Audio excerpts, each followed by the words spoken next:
want to think a little about Sudoku and see if we can use any of the intuition that we've gleaned from taking the understanding of Rubik's Cube and converting that into an algebra problem. So I'll ask some rhetorical questions. Are there groups underlying names like this? Sure, there are. And also, no, there aren't.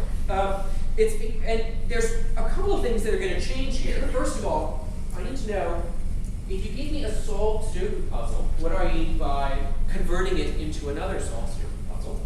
In other words, what's the group that's acting on these? And second, well, the thing that makes this the no part is, as in here, there isn't a canonical form that I can put a Sudoku puzzle in. In other words, even if I do all of my moves, I can't guarantee that any Sudoku puzzle can be put into one fixed form.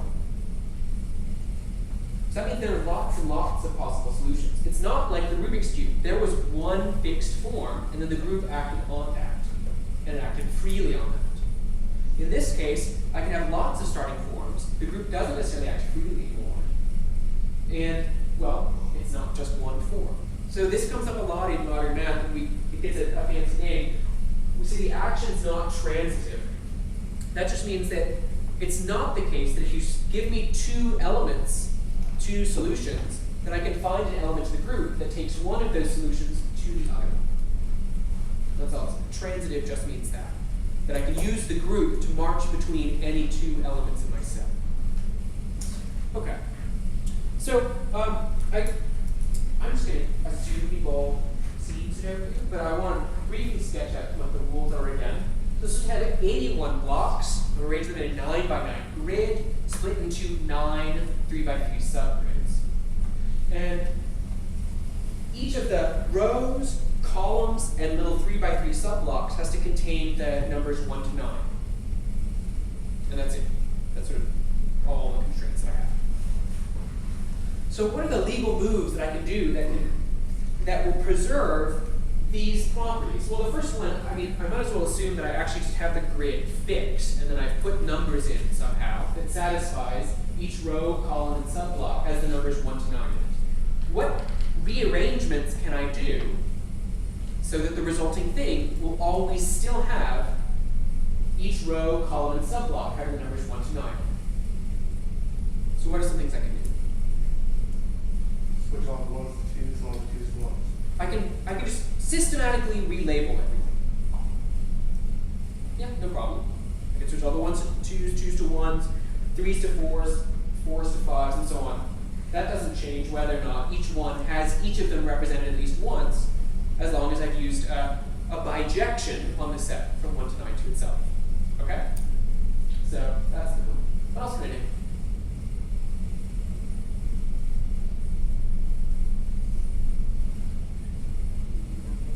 I can do that. That's a great one, and I forgot to list it. Wait a second.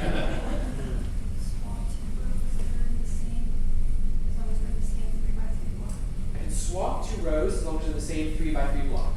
I can't take like the first row and move it into the bottom row, because then, I don't necessarily know that I'm going to preserve each of the blocks having the right things.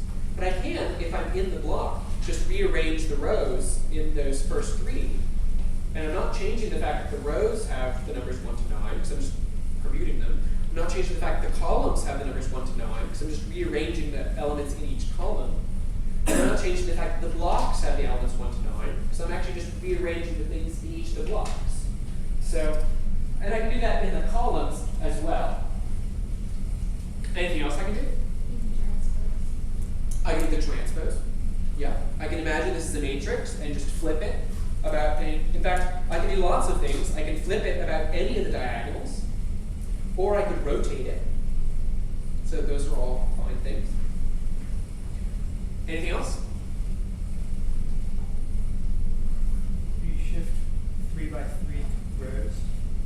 I can move I've subdivided my 9 by 9 thing into a collection of 3 by 3 things. I can actually permute the little 3 by 3 rows. So I can take the chunk of the first 3 rows and now make that the new middle chunk, and so on. And I can do the same thing for the columns. So now we've actually hit all of them.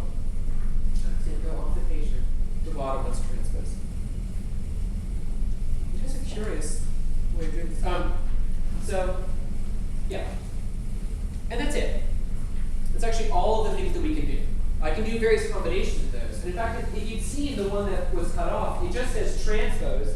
And that's because transpose together with these actually gives me all of the rotates and all of the flips along other diagonals. So I'm trying to push down to a minimum flush. So let's do some more operations. First of all, if I transpose, column operations and row operations are switched. It's just like in linear algebra, where I can think of doing, I can try and do column reduction or row reduction, and if I take the transpose, then one is becoming the other. And in fact, the row and column operations I can realize by multiplying on the right or left by a permutation matrix that you may have seen as just the change of basis that realizes repermuting. If I relabel and then move rows or columns around, that's the same thing as moving the rows and columns around and then relabeling. They're completely independent of each other. And the row and column operations also commute. That if I swap rows while at the same time swapping columns, I'm not actually doing the order that I do that. Okay. Google is like scamming me. Exactly. So if you do this for a group, it gives you a big one. You can't quite see maybe. This is 3,359,232 values. So big, but no, not on the order that we're comfortable with now, having seen the previous one, that one's in the quintillions. Here's the group that you get. It's terrible.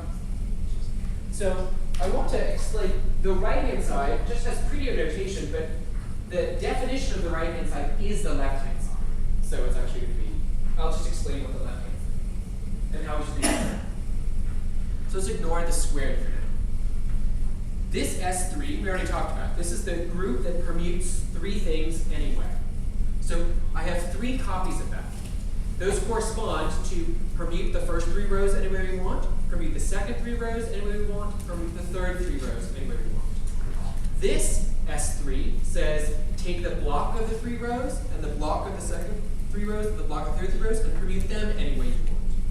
And then I know that if I do those in various orders, then the permuting the blocks around doesn't quite commute with permuting inside each of the blocks. Well, now the square says that just means I have two copies of what we just saw. So one of them was the rows, the other is the columns. Then I have this S2, that's the way I can flip two things. That's just a two-element set. There's the do nothing and there's transpose. So this is giving me all of those operations to the matrix itself. Thank you. And this one's giving me exactly the relabeling, so which